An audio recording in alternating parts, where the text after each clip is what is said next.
Shame is not guilt. It may start with guilt, but shame is different. Guilt says, I have done bad things. That's not a bad message. Fix it, and your guilt will go away. Shame is completely different. Shame is, I am bad. That is who I am now. There's something wrong with me. Let me give you some definitions so you can perhaps identify something at work in your heart and mind. Brené Brown wrote a book and she made this statement: shame is the intensely painful feeling or experience of believing that we are flawed and therefore unworthy of love and belonging. That is very profound. Okay, guilt, you do bad, stop doing it. Talk to God and fix it. That's not what shame is. Shame is, there's something wrong with me.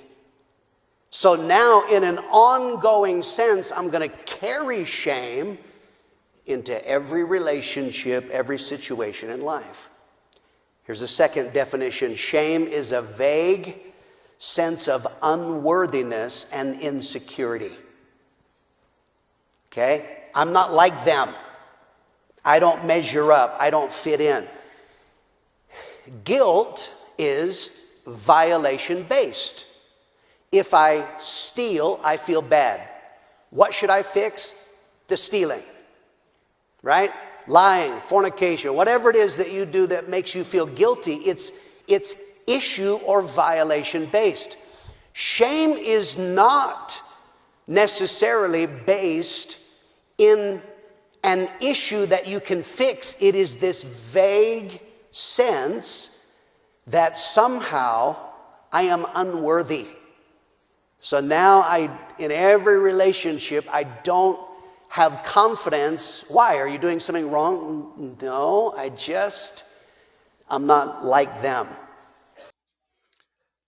Praise God, brothers and sisters. All right, good to be with you again. All right, before I get started here on this, you heard Pastor Mitchell and what he had to say, Pastor Greg Mitchell. And so I wanted to introduce you to this lady who he has made his source of the definition of shame.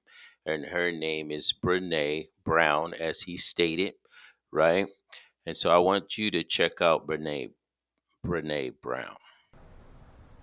How many are you here for the first time for an Episcopal service? Yeah, we're so glad you're here. And that's what I want this church to be, because there's name calling and words that are dehumanizing, but there's also things we do that we need to do better. How we treat people of other faiths from our church can be dehumanizing. Where's the big sign that says, be you, be here, belong? Our debates about the LGBTQ community, they should be done. They should be done. They should be here. You know, what God has brought together, let no bigot pull apart. You know, we're done. Now, as you've heard Miss Brown say what she said, number one, I know that CFM does not agree with, female preachers, and that was a sermon, and you can look it up, Brené Brown's sermon. Just type it into YouTube, it'll come up, and you can listen to it. And what did she say towards the end? Well, that is his source. That is his source. You can go back and you can listen to it, but that is his source um, of information, right? One of his sources. And so I tell you what, in Christianity, we do not need secular sources, and I consider that as a secular source because I don't particularly agree with anyone that disagrees with what Christ says about life. And so to me, her she doesn't agree a lot of what she doesn't line up with what I see the Bible says. And so God rules, man doesn't, right? And so why would he use that source? Same thing in the prosperity, the kingdom prosperity thing. The reason why he's using that source, or he's using secular definitions, is just to push his point. And so God doesn't need secular help to prove his point. There's a lot.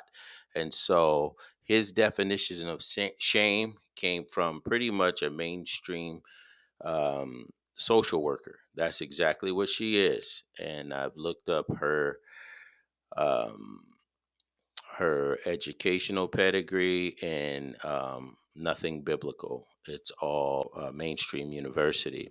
Okay, so this word shame here, biblically speaking, and to help you out, is the International Standard Bible Encyclopedia, right?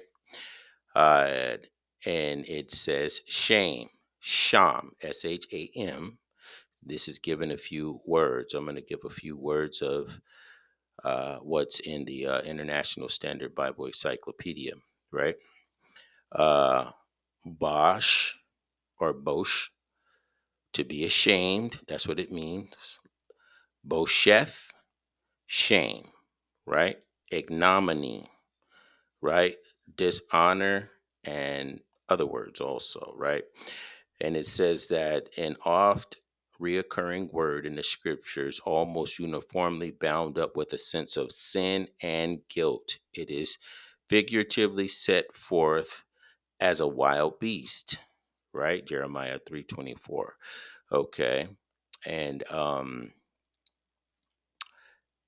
and it also talks about shame here um as reproach. Psalm 69 verse 7, Isaiah 54 verse 4, Micah 2 verse 6, right?